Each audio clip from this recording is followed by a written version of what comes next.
Yes, honey, I know, but unfortunately we can't afford the chemo right now. Yes, of course I know what it means. Well, I'm sure in time I would move on.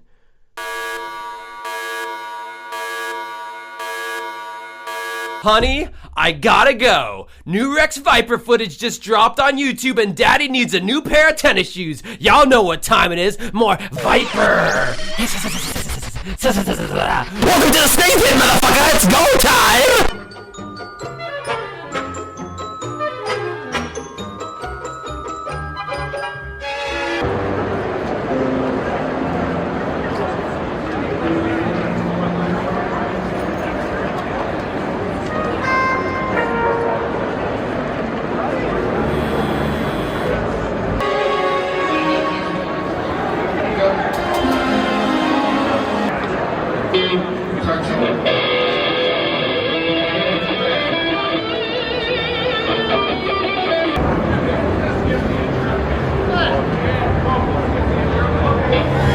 They're doing a full-on line check while the audience just sits there and stares at them like this is your local dive bar and you're waiting on your favorite cover band to start playing. God, how is this still happening to this band? And why is it taking so long? Does James Rolfe not have any clout with the people who run these conventions? At least at their last show, all their crap was already set up on stage. That still didn't stop them from taking an ungodly amount of time to start the show, though. But this is just embarrassing. Yes, the gang is all back together again, including Slash's son, and Lusty Musty Crusty Justy has remained banished from the stage, much to the approval of the audience and the support beams holding up the stage. This time around, the crew have a few wardrobe changes, which reflect whatever movie they're referencing in their mashups. I bet getting to play dress up is like the most exciting part of this to James Rolfe rather than playing like the actual music. It just seems like Doug Walker and James Rolfe really enjoy doing this kind of campy dress up shit.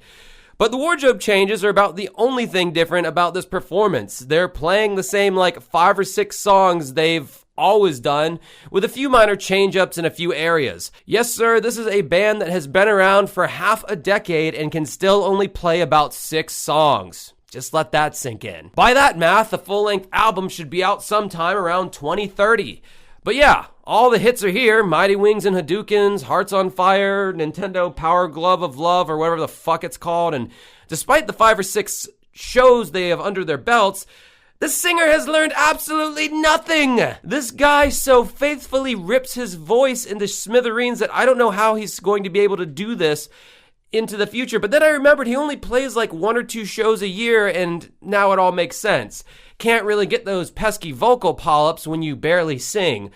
Honestly, the band has steadily improved, and as I look through my notes, nearly all of them regarded the singer in his many failed attempts at trying to sing outside of his vocal range. I took the liberty of making a little montage of all the unique ways he's straining and damaging his vocal cords during the show. Take a look.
Let me have some water before I do this last one. Oh my God.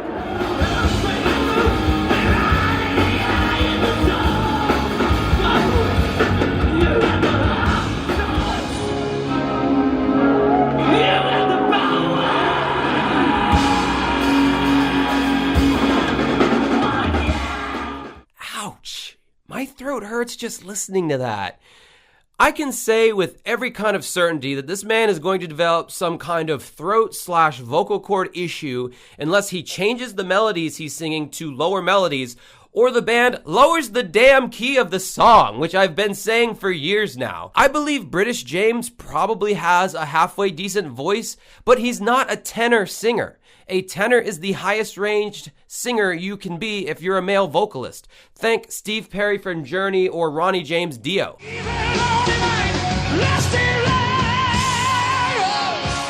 British James' voice does not live in that tenor register, yet he continues to try to cover these 80s rock songs that featured very talented vocalists like Jimmy Jamison from Survivor, who could absolutely belt out those high-ass notes. Did the crowd understand? Is it east versus west? I'm man against man. Other than the vocals, though, the music was pretty solid. Granted, the footage I was able to get my hands on had fairly dodgy sound quality. I found that bad sound capture makes a band sound worse, not better. And this is a band that sounds like they might have had at least more than 5 practices under their belts, which is good. That's what you want. You want to sound tight, not just get up there and waste people's time with amateur wankery. The lead guitar player has maintained his ability to properly finger tap.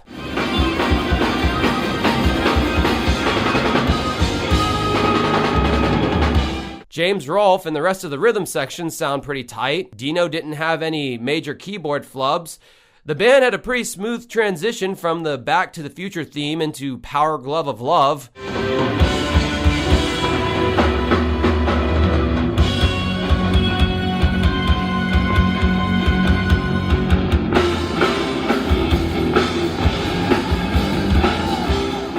The band does a tempo change live, which is a tricky maneuver to pull off, especially if you're using a click track.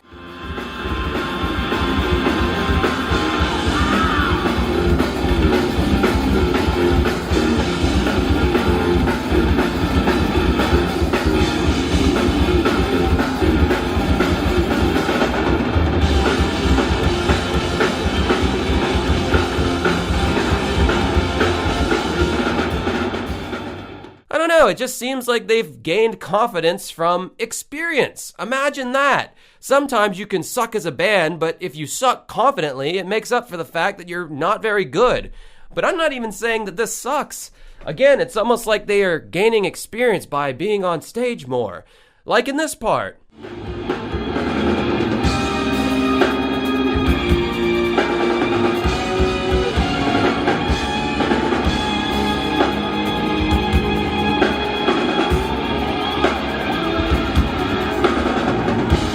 Or even this part.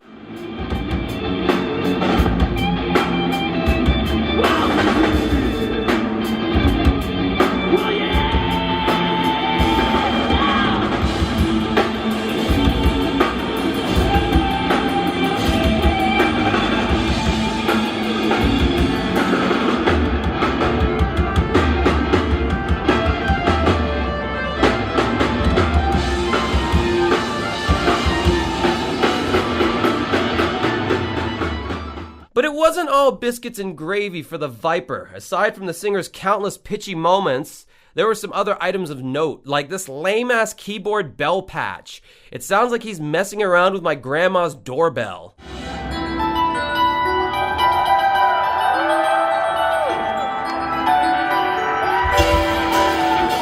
I don't know why they thought that was the sound to go with, but you can hear it being used throughout the set at certain points. During their Push It to the Limit Star Fox mashup, I noticed some green screen trash in the background that I hadn't noticed before.